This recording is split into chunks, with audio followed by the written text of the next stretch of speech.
ದೇಶಕ್ಕೆ ಯೋಧ, ನಾಡಿಗೆ ರೈತ, ಬಾಳಿಗೆ ಗುರು ಒಬ್ಬ ತಾನೆ.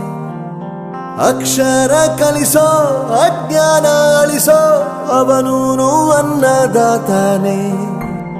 ತಪ್ಪು ಸರಿಯ ತಿದ್ದಿ ತಿಳಿ ಹೇಳಿ ಸಮಬುದ್ಧಿ ನಮ್ಮ ಚಿತ್ತ ಶುದ್ಧಿಯಾಗೋ ಹಾದಿ.